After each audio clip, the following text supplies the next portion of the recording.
Yeah, I'll say definitely. I'll be more than happy to say hi. And hi to all whosoever has joined the present podcast. And good evening. I think we are in different time zones. So whatever it is, good evening, good afternoon.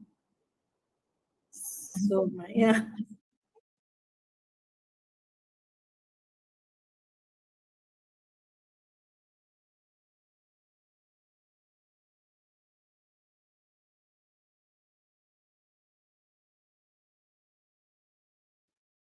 Hi, all wonderful people. Hello everyone. I think not very sure how many are watching. At least four of us are watching each other. Looks like. To start with, it's a good number.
Thank you, Karen. And I would say it will be my pleasure, and I'm honored if I can contribute a bit to the cause which you are looking for.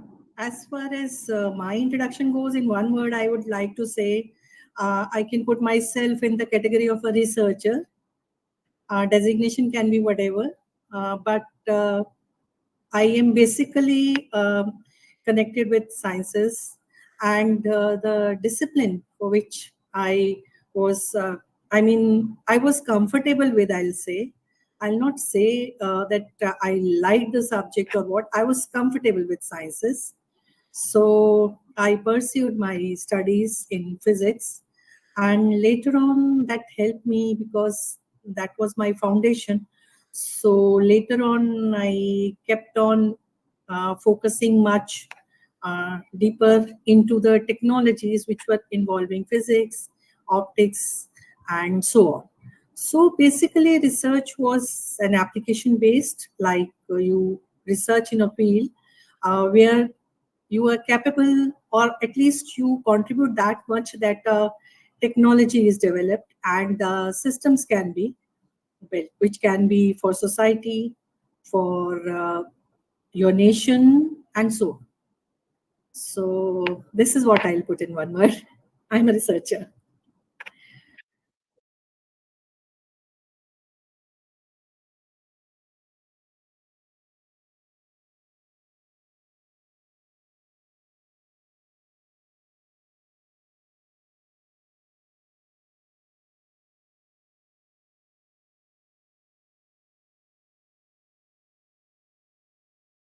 1988. Yeah.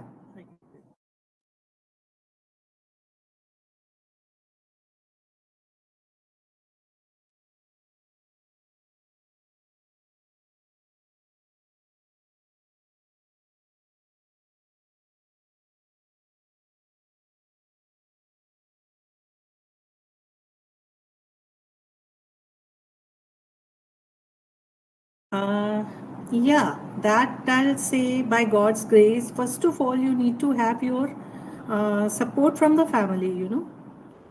They should believe in you, and then they are there. The family is there supporting you, and that can make your life or your journey very very easy. So if I start from my school days, there exists a situation like there were limited options during our school days. So one was science, commerce, and humanities. These are the three classification I can tell you. um, and what happens is there are two situations. One situation is you see the subject, you feel the subject, and you feel okay, you are comfortable with this subject, or you want to pursue it further. And the other condition is that when you see the subjects, you have internal barriers. I mean, you make up internal barriers. No, no, I'll not be able to pursue it. I don't want to study it, or if I'll study it, I'll not be able to be successful. So that is my life story. But with sciences, I was quite comfortable. With commerce, with the humanities, I thought, no, I will not be able to pursue. So if I say I was very much interested in sciences, that would be very wrong, honestly speaking. But I became comfortable. So starting from there and doing bachelor's, and then I did post grad.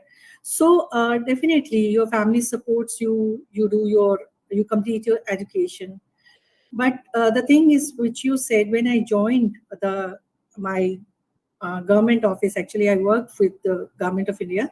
So when I joined the office or the lab where I was, the lab which I was allocated, you'll be very surprised. I don't know, but you will be surprised. There were not much lady scientists or lady researchers at that level, at the level at which I joined. So it becomes very difficult. They are not very receptive because of gender and because of your age. So, two hindrances I can say. You feel that you are young and then you are a lady. So, things become very difficult, and this gender bias I really feel still, we have to assert. I feel that women researchers at their work field, they have to assert much more than their as compared to their counterparts, the male version. I'm sorry, I'm not offending anybody, but it's a bitter truth. So you have to put more efforts to prove yourself. So that's the journey which I had, and I think I contributed my bit. I could do whatever I wanted to do, of course, and the people around me were very cooperative. There is initial hesitation, Once you prove yourself, once they see that, yeah, um, you are professionally, okay, kinds. You are a good worker. Then they also start supporting you, and slowly, you get a supporting fence around you, and that ladder on which you start climbing. So this is the thing.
Actually, every individual has his or her own story, which was a negative factor in their life, but which proves to be positive later on, because that is a booster phase for your life. Like I can share that I did my schooling from a all girls school, then landed in all girls college. And in my postgrad, definitely, we had I am from University of Delhi, so that is a co-educational environment. So even in my all-girls college, you know, uh, it's not I'm saying that because I am a female, so that's why I faced problems. There are sometimes situations like your teachers. Sometimes your teachers also makes your life a bit difficult in a way. So then there are some situations like you get hurt, or you think that somebody has assessed you wrong. So that goes deep down into your heart. And I can share with you very honestly. I really wanted to prove it to one of my teachers in my college days, that I have I have something and I'm serious about it.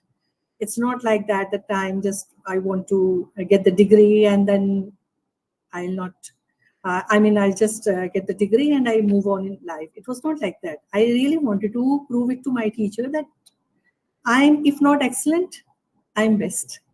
So that was a negative moment in my life. I cannot share it in the details, but that had a positive impact on me. Later on, it was basically she is a teacher.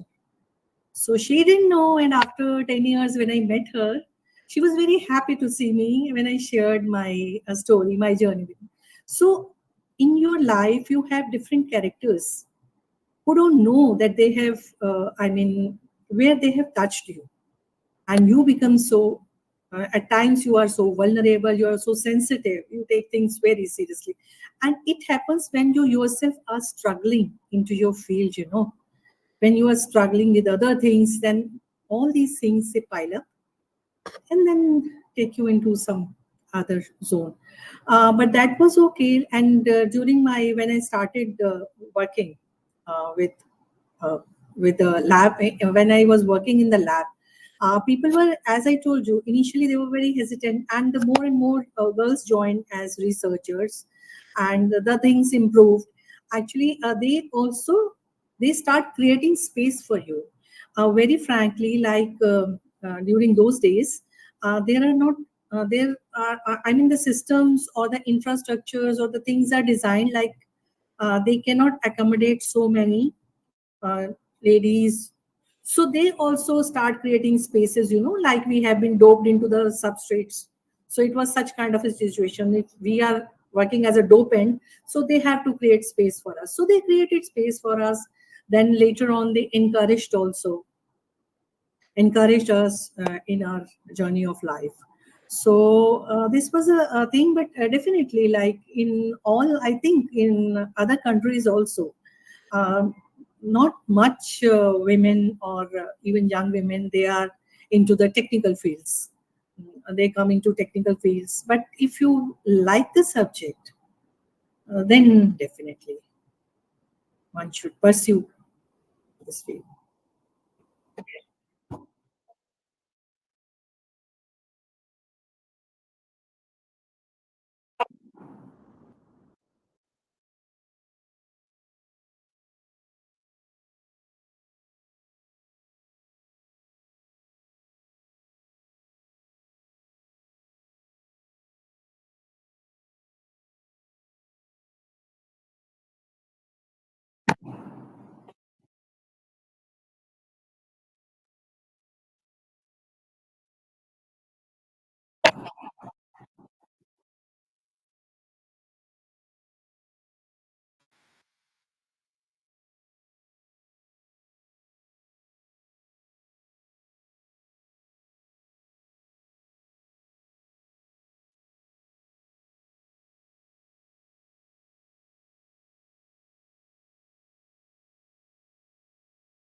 I can say very shortly, like you have to keep on believing in yourself, you have that faith, you keep on believing in yourself, then definitely all the hurdles, all the problems, they get resolved very easily, and the people also start helping you out, and they also start cooperating with you if you are honest with your work, with your efforts, with your approach.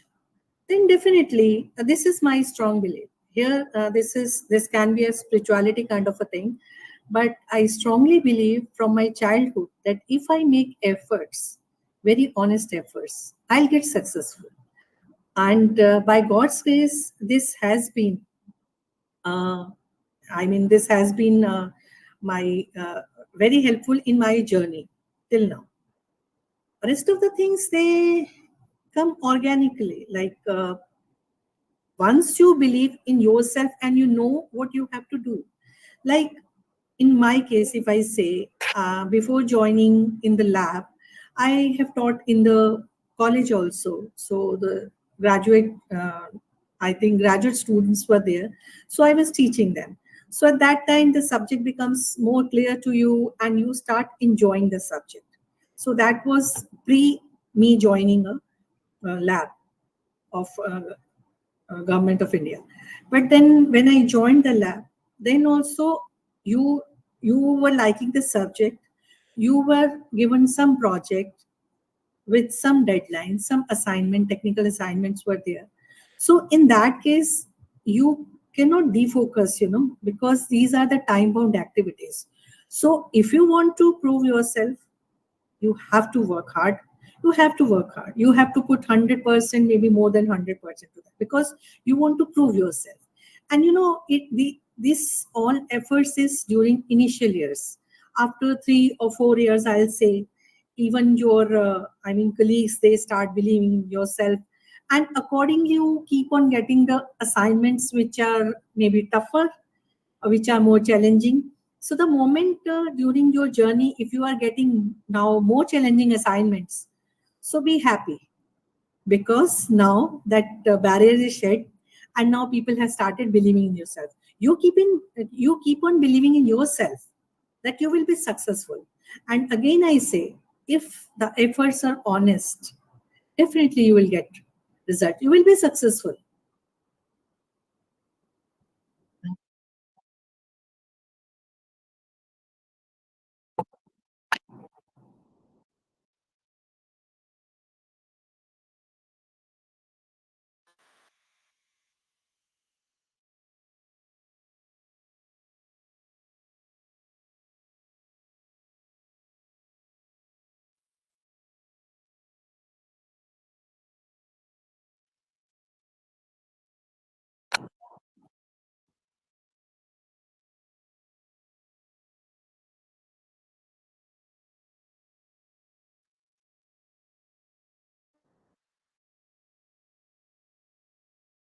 The assignments which are given to me, technical assignments which are given to me, it's basically part of my job.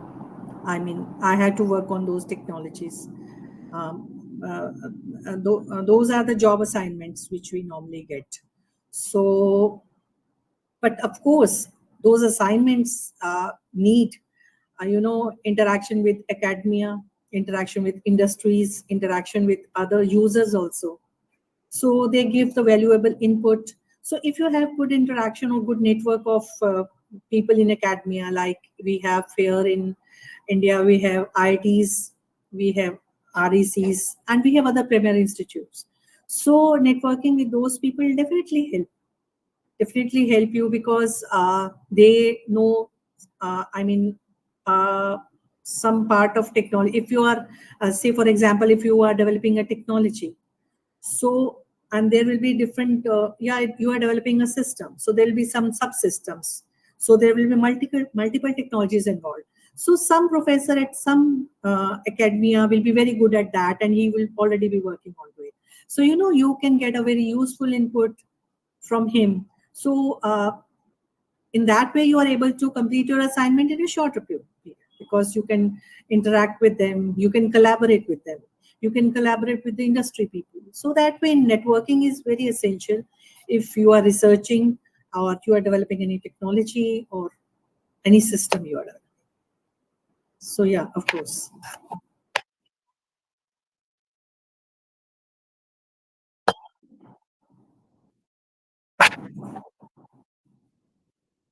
From my seniors.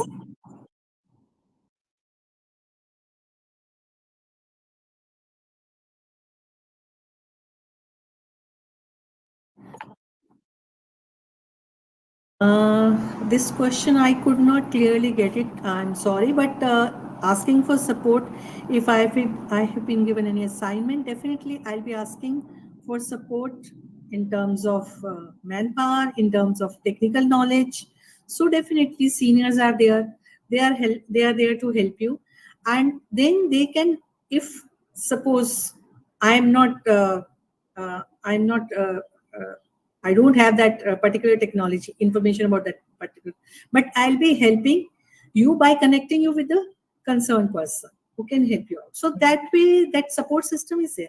As I have told you earlier also, that these hindrances, like at my workplace, I'd say. Initially, I told you I was teaching, but at my workplace, when I started my research work, at that place, these hindrances are initially for one or two.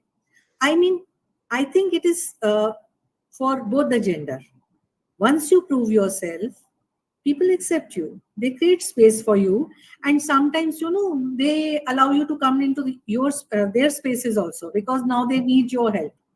So that kind of a thing is there. Later on, the things are. I mean, once you prove yourself, once they feel that you are honest enough, you are hardworking, you're sincere towards carrying out your technical responsibilities, everybody helps. At least in an organization, everybody helps you.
Yeah, long time before joining as a researcher, when I was teaching in a college, definitely it's a very prestigious college, one of the prestigious colleges from University of Delhi. There were very few girl students when I was facing the crowd, but now after, I mean, last year, if I say the class which I faced. So it had more girls. So that's a very good sign. That's shows us that society has changed a lot. Uh, and girls, they are equally. I mean, they are quite competitive, and they are quite interested in knowing the technology and the details. What we are, they'll question each and every aspect of it, whatever you want to teach them. So, and things have changed a lot. Nowadays it's very different. Like in our own times, in our times when we were taught science, we as a student had to visualize everything. If I talk of my own subject, physics, so whatever is happening inside a solid, like how atoms are behaving or how molecules are behaving, so as to say I had to visualize.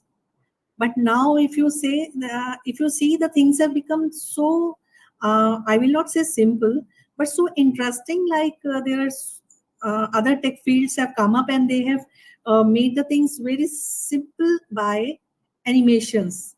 Now you need not visualize. I mean, you can simply see, if I talk of a simple harmonic motion, yeah, if I talk of a wave or longitudinal wave. So I had to, during my time, during my childhood, I had to imagine how a transverse wave will look like or how a longitudinal wave will. But now it's very easy. You can see the 3D modeling are there, animations are there. So I think now the subjects have become more interesting. So maybe the students have become more interested in now the science. There is no fear in taking science as a subject because it has been made simple by other technological tools.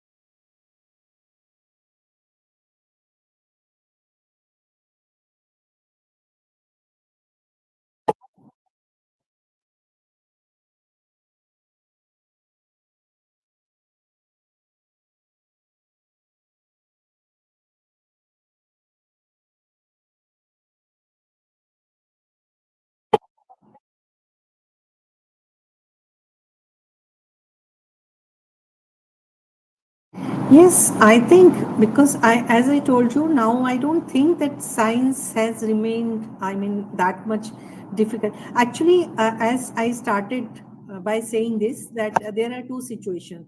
One situation is I go through the subject and find it very difficult, or I am comfortable with it. I feel it and then I pursue it. And other is if by looking at that only, I say, okay, nahi, it's not my cup of tea. So if that thought is there, definitely I don't think that particular girl or boy will take to sciences.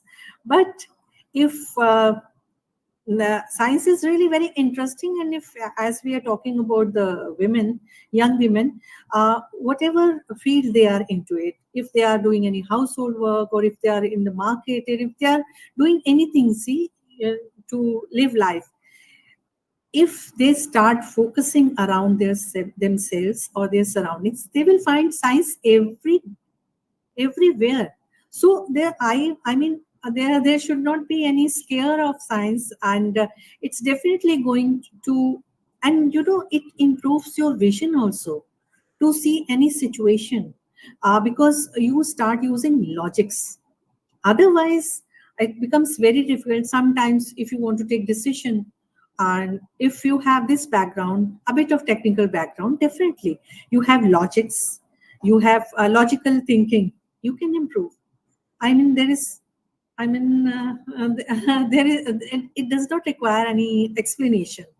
So definitely, the women should go for sciences, and in turn, they will also take their children ahead, because if as a mother, if I am interested, I love my subject more, definitely my inclination will be that my children should also pursue, because I find it simple, I find it easy, and I know the scope, I know everything. So it's a normal human tendency that you want your children to pursue the same career, unless or until they have their own thoughts, or if they have their own comfort zones.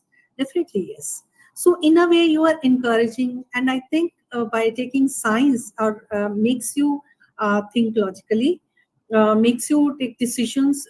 You can take a very uh, I mean it helps you in taking very good decisions, and strategizing. If I take strategy, doesn't mean in only in defense field. Strategies mean, strategists also do play a very good part when you are running a family. So these all things help you. So definitely the girls should, young women, they should uh, go technically because the technology is evolving day by day. If you are not pursuing and if you don't have any bent of mind towards that, the life will become difficult after some years. Because if I talk, say, 10 years back or 20 years back, we didn't have this digital money or digital transactions. But now, everywhere globally, if you go, these digital transactions are there, which makes your life simple, a bit complicated also if I talk of cybercrime. But okay, but if I don't know this, I don't know digital payment, it will be very difficult for me to move out of my country or to live comfortably somewhere else. Now, these things, so every day technology is changing. And now, if now with AI coming, I know what the future is going to be. So, if I don't walk along with technology, basic technology, I'll be left behind. I'll be really left behind. So I urge everybody, not only young women, young boys also, they have to walk along with a bit of technology. I mean, whatever latest is happening, that you have to imbibe into your daily routine. Otherwise, you'll be left behind. You will be dependent upon others. You will be asking others how to use this, how to use that, which I also do. I have to do, but then that becomes dependence. So if you want to be independent, if you want to be a strong woman, you have to have that technological bent of mind. You have to give technology space into your life.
One thing I would like to add here, like if you have a smartphone and if you are on any social platform, you cannot close your eyes towards technology.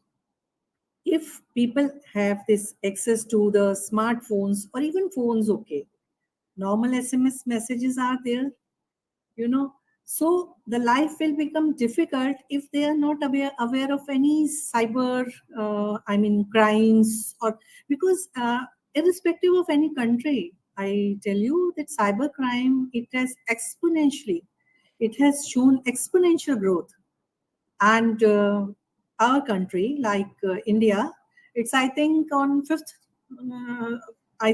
fifth number in cybercrime. So if these things are happening daily, and if I don't know about sciences, I'm not interested in sciences, but I'm carrying a smartphone or I'm carrying any phone, and I'm having a social platform profile also.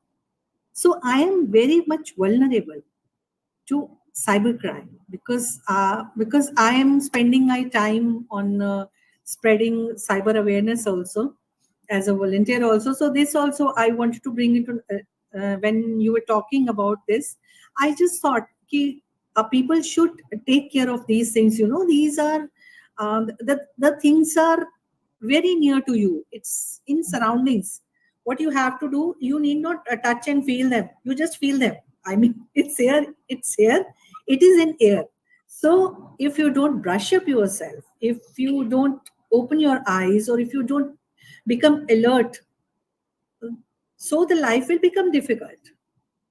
The only thing is, if you don't embrace the technology, life is going to become difficult, because you will not be able to moving out of your you cannot always be in a in a secure environment, you know. You have to go out, you have to move out, you have to move out of your house, you have to move out of your community, you may move out from your country. So this kind of knowledge, basically, these are the basic knowledge. If you possess this really helps you, protects you everywhere. So it's a tool.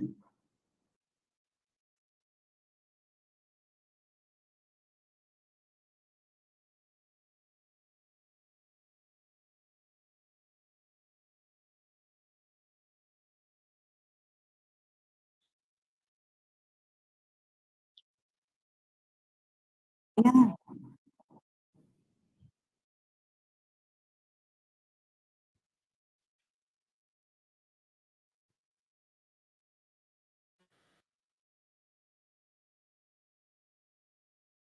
So at least this should motivate people to take sciences. Not to fear. No, not to fear.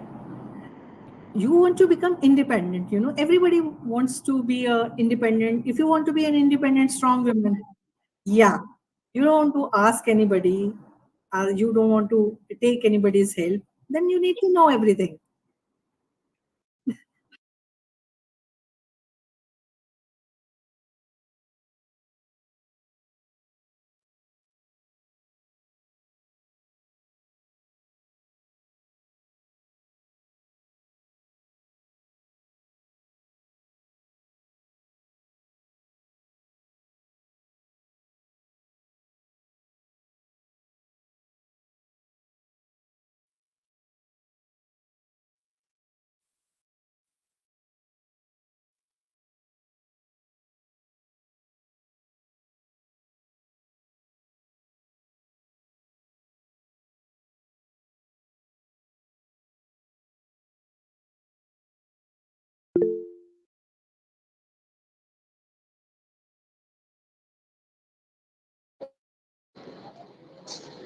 Hello, good afternoon. Good Hello, good afternoon. afternoon. Good Well, afternoon. I'm really grateful for you sharing your experience today. Hello, Caroline. Thank you very much for the opportunity as well. And hello, Dr. Nazi.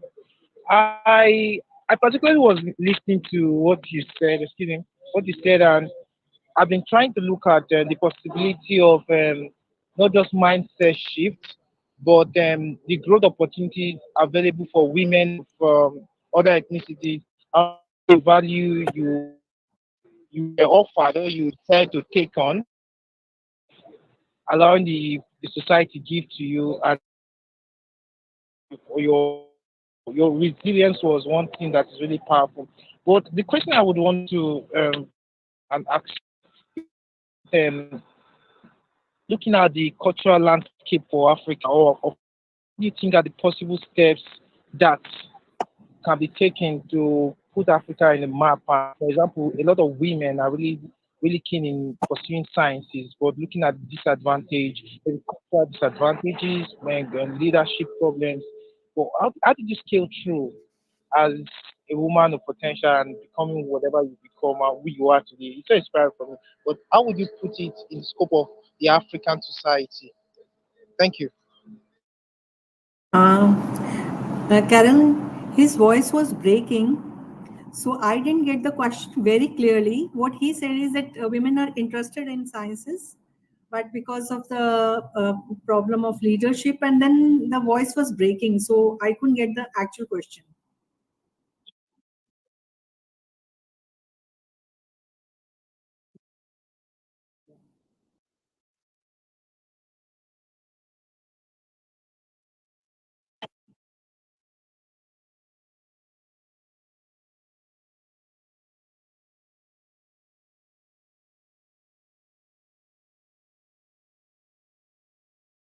As I earlier, I had an interaction with you, and I was trying to understand like their education pattern.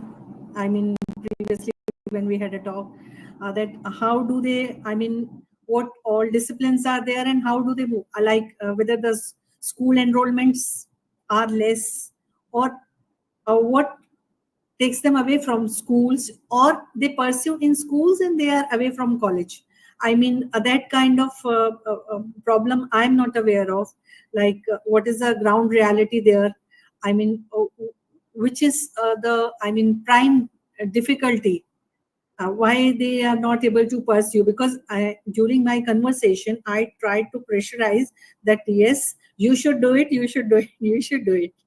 But why they are not able to do it, that is a question for me. I mean, what takes them away from this subject, or it's a, whether it's a socio-economic economic factor is there, or what is there, so that I need to understand.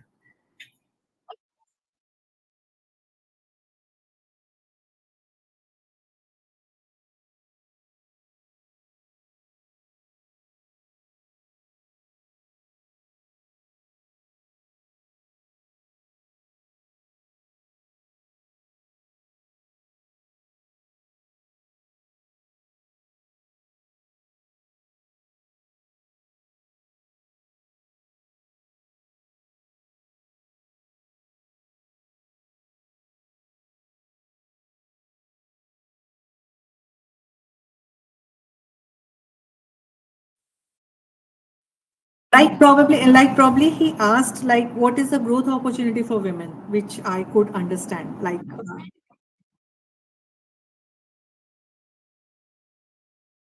Yeah, yes, I would. I would. Thank you. Very importantly, I'm asking, looking at the realities, we all have the problem is rather universal, I must say. There's no exceptions to people's race, whatever. But what is the key factor for me here is looking at women and of course traditions of society has played so far. Because in Africa we have a lot of cultural barriers, maybe they are spoken unwritten barriers in Africa.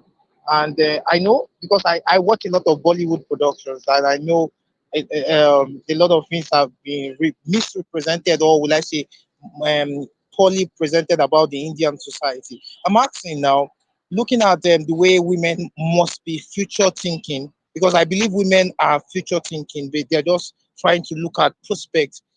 How would you scale from your generation, let's say 25, 35 years ago, and how did you see yourself reaching this mark, looking at all of the structural barriers? Maybe I'm not talking about finances, I'm talking about rule, perception, and acceptance in the Indian society. How did you scale through?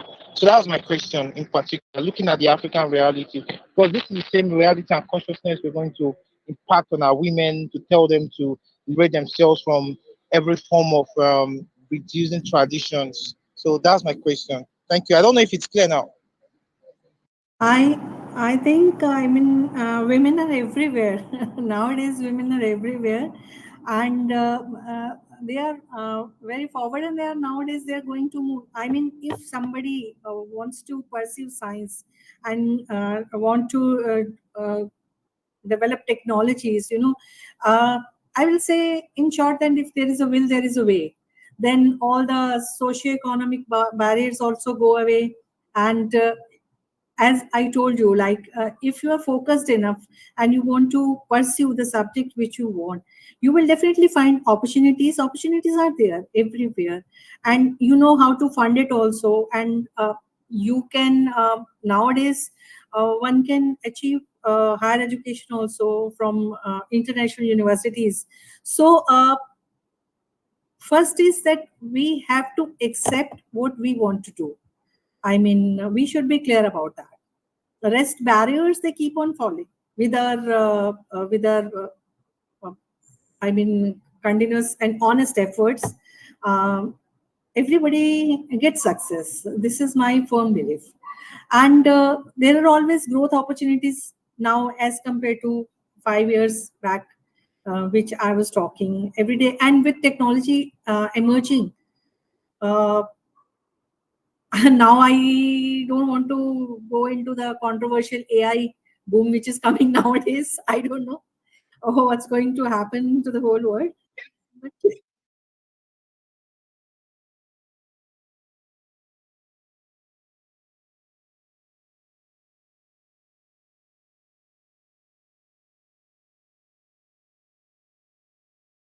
But nobody wants to talk about AI. The people who are developing also, they are also don't want to talk about it. They are just, I mean, in a competition to develop new things, new chips, and other things are there. And they are just increasing. They want to expand the capability of their systems. But where will it ultimately take to the whole world? Somewhere, somebody has to put the foot down and say stop, because we don't want more than this. But as far as, I mean, now one point I missed, like if we are residing in a place where schools are not there, yeah, schools are very far, and still I want to pursue my subject nowadays. If internet is there, you have so many YouTube videos are there, and so many educational links are there where one can study. Like, if I have to prepare any topic, definitely I take help of internet to enhance our knowledge. So, and so many online courses are also there. So if one is interested, one can take the things mm, forward.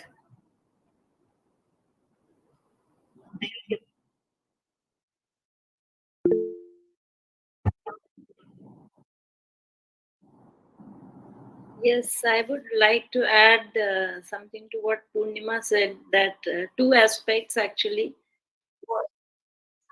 Yeah. So there is, I would say that for every reality in the world we live in, there is a context always.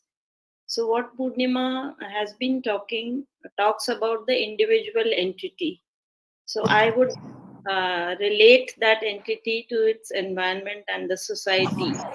So what Pascal was asking was how society can be an enabler, because you might have you have all the skills, you have all the resources, but unless you find a suitable and environment which makes like any plant, which if you plant a tree, it needs proper conditions, proper soil, proper water and everything.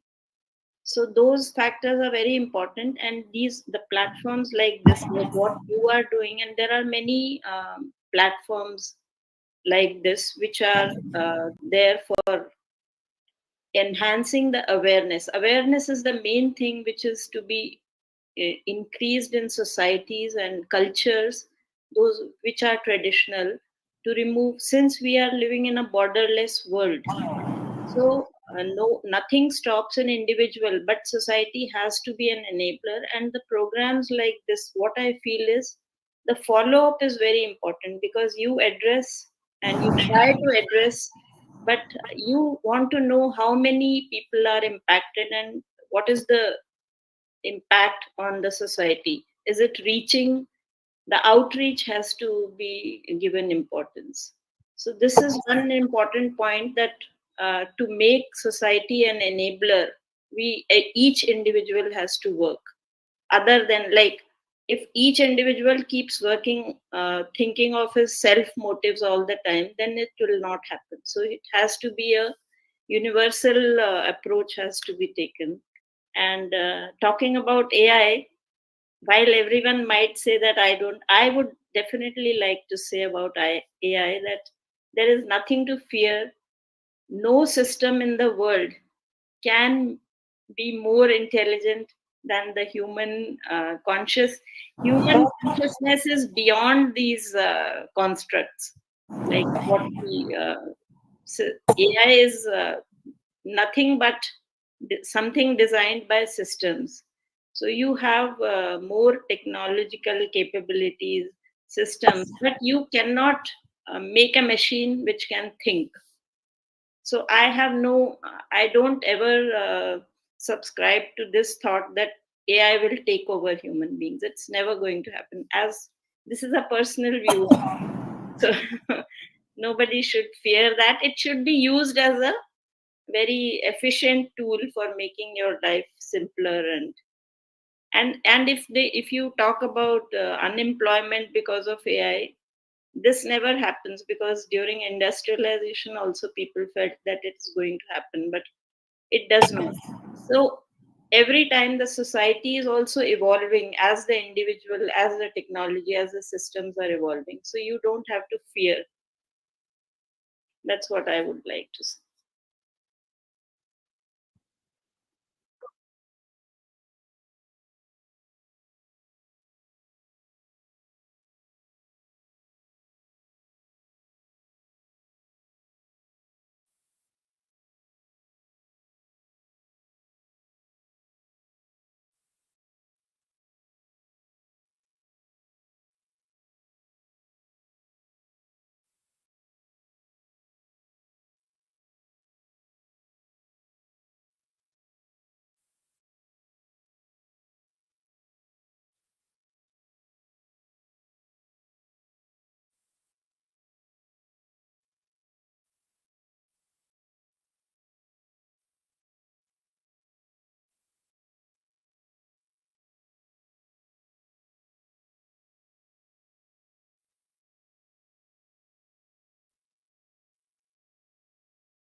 Oh no, no at all, Caroline. I was really concerned about the topic on AI and the future because I'm one person who is I'm very hopeful, and at the same time I'm very skeptical about the advancement of machines in particular. So since it's not a topic on the table, I'm still going to pass as well at the moment because it's quite a frightening topic and it's also very political at the moment. For me in particular, I use a lot of AI tools, but I'm seeing the drag and struggle with AI and of course, the intellectual property and originality, because it has to do with a lot of copying. And when Dr. Vina was talking, it reminded me of during the industrial age and all the concept of Lordism, where a lot of people fought against technology and they were threatened by the impact of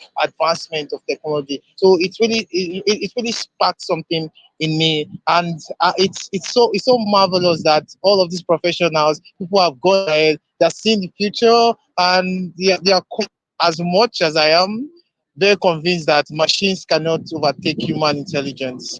Yeah, thank you very much. I'm really grateful. Thank you. You, Pascal. No, thank you. I just wanted to thank him. Yeah.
Okay, let me show my face first. Okay, so the face is visible.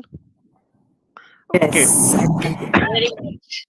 so I have so many questions. I think as I think the problem with me is that I keep on going back to our conversations in the chartered bus in 1990s with Purnima and Veena both being there. So I keep on going there, and the questions are actually more specific to Purnima about a couple of points that she said about the research. Right, she is a researcher, and researcher means a question, I think some sort of a question, right? So how do we maintain your researcherness for so many years and from the very beginning? So is it because of the very strong curiosity, or you wanted to be very strong independent person? I mean, what was really the key to that researcher being a researcher? And also second question is about see the lasers in 1980s, right? I mean, they were, I mean, I myself being a physics student, so lasers were more of actually hands-on type of things, some experimental physics, right? I mean, that obviously we didn't have those things in our labs in Delhi University, where I also did physics honors.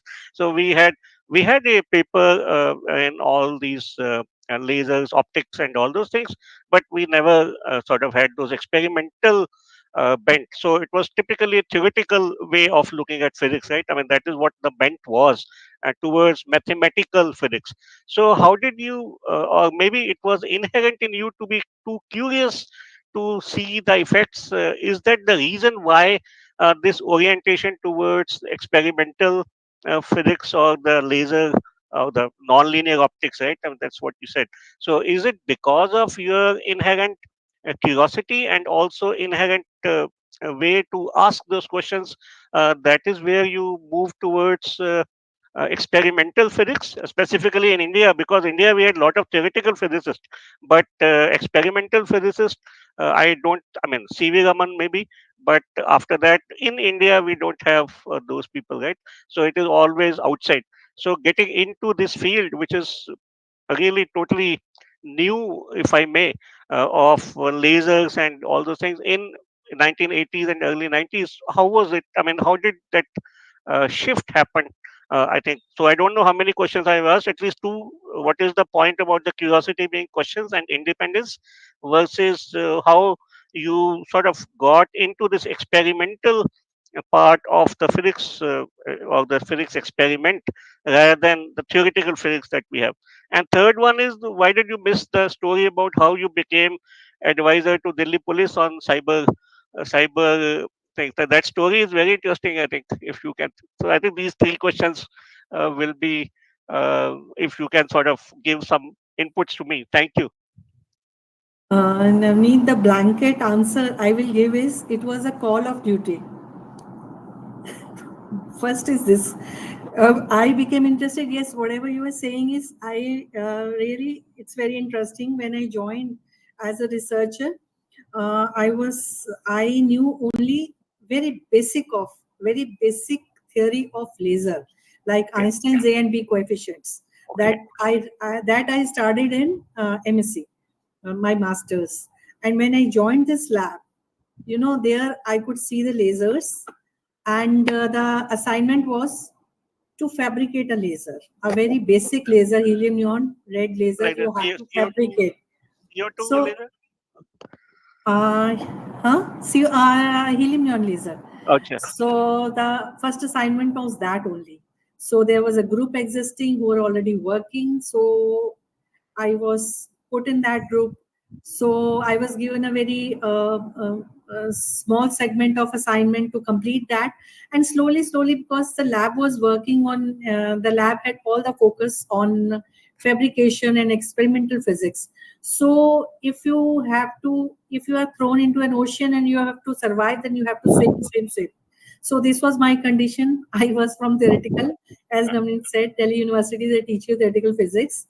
I had all my papers of theoretical physics, but if I had to survive here and I had to get my salary, I have to do the experimental physics. So that is also a motivation, and then you like it really. Whatever you have studied, whatever is in black and white, you have studied in the book.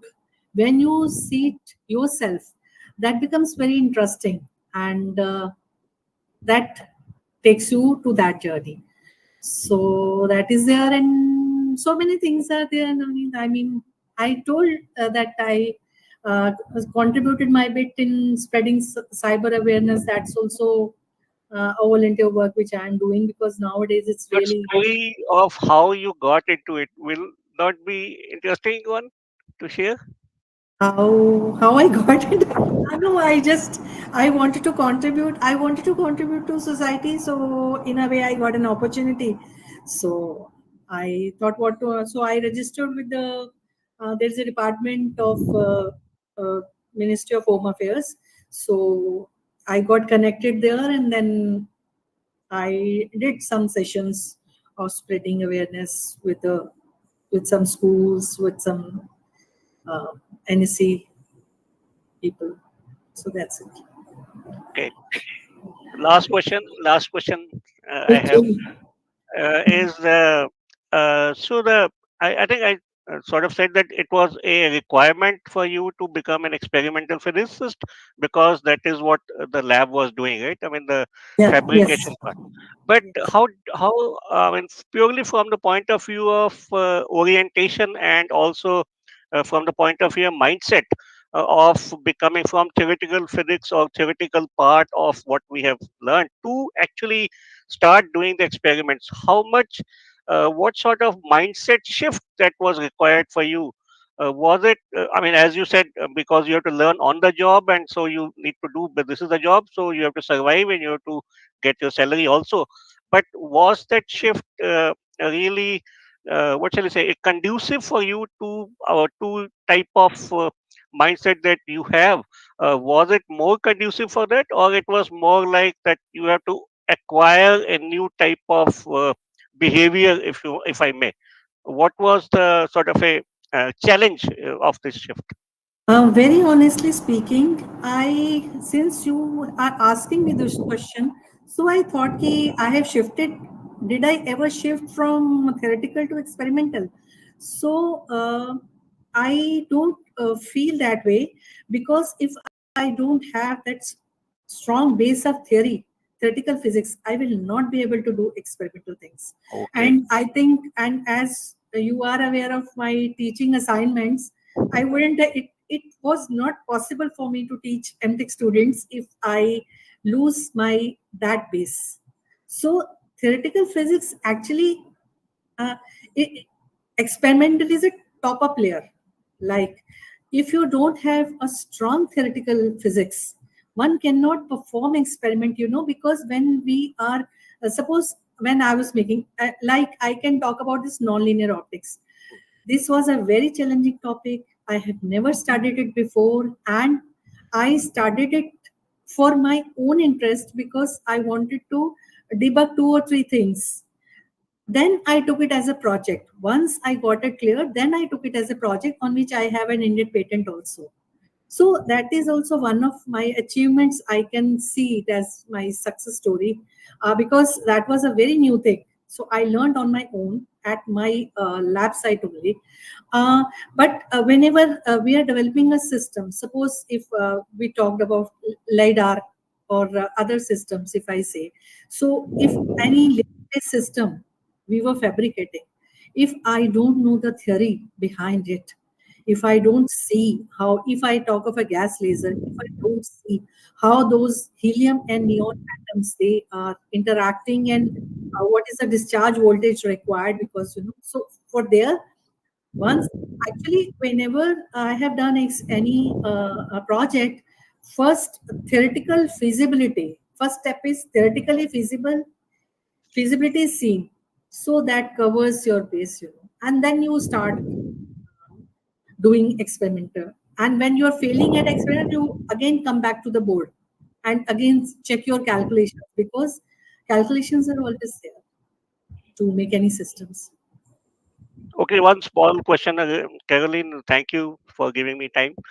First, one small. This question actually is more to look at from purely from the point of view of your.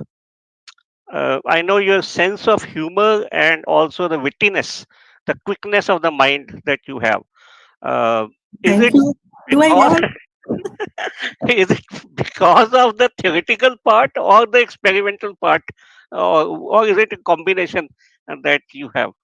Because that is retaining it. I mean, now also, and this is where exactly where the I think the frequencies match with the. I mean, my I match so many frequencies on that particular part, and very quick wittiness that you maintain. Is it because of your curiosity or your sense of independence that you actually want to hold from the very beginning, to be so strong sense of independence that you have mentioned when you wanted to show to your teacher?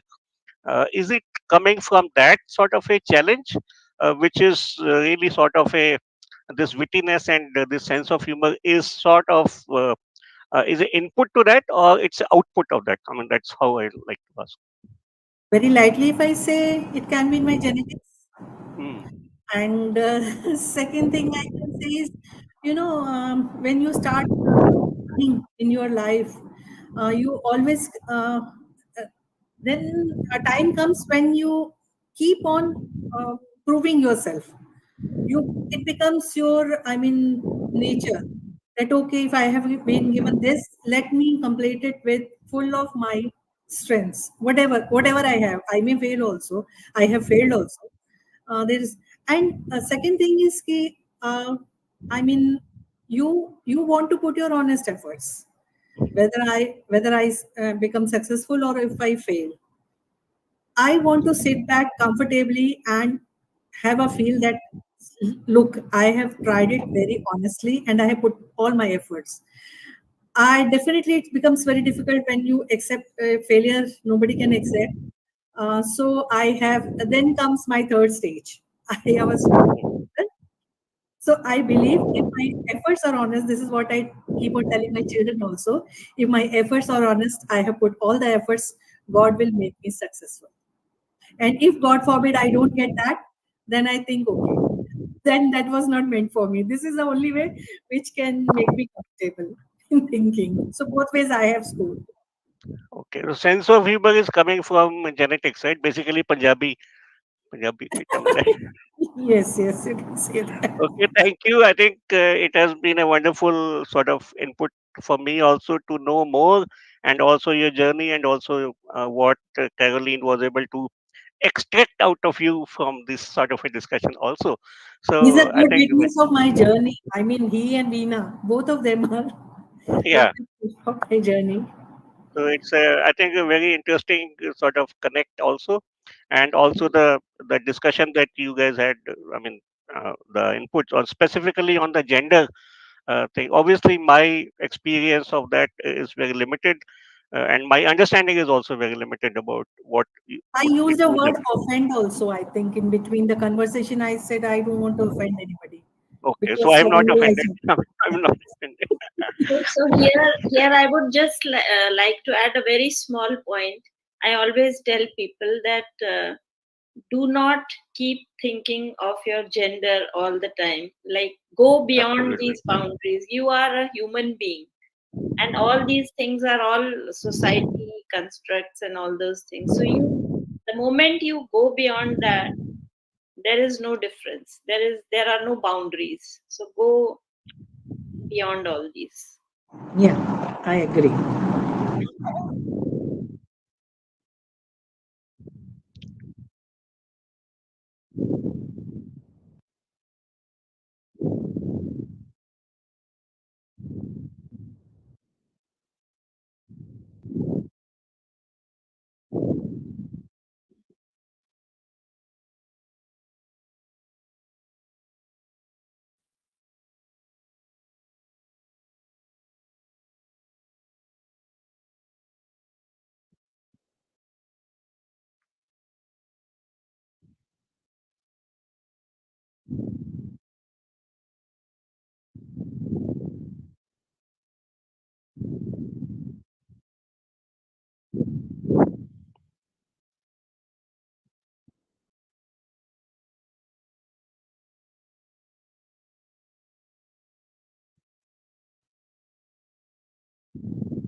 Thank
Thank you Thank so you, much. Caroline. Thank you, Navneet.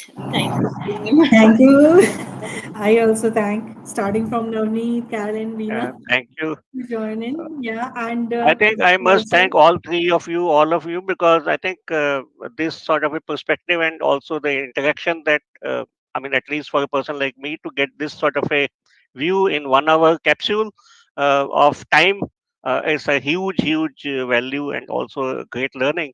So thank you, Caroline, Purnima, and Veena. Of course, from all perspectives, this learning is beyond these 1 hour. I think it's a very amazing sort of input about knowing the journey and knowing the fields and also the science that has been pursued uh, through curiosity and also what she said about being a researcher. So I sort of connect very well with that word, being a researcher. So thank you for this, all of you. thank you.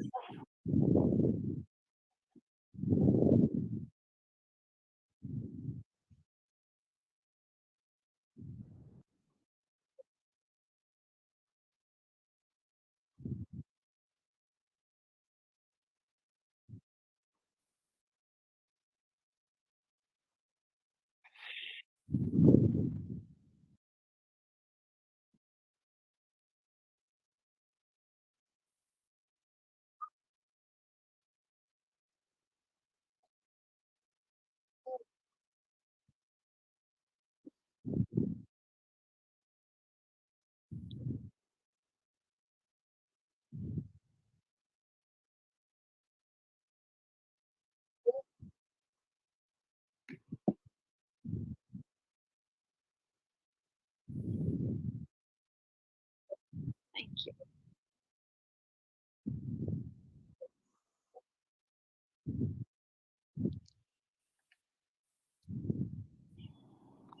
Thank you, Karen, for getting us connected, all three of us. Also, Yeah, it feels like talking more on this.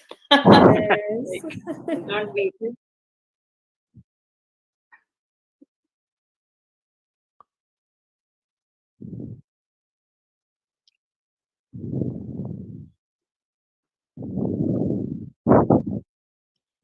Thank you. Thank you. Bye Thank bye. you. Bye. Bye.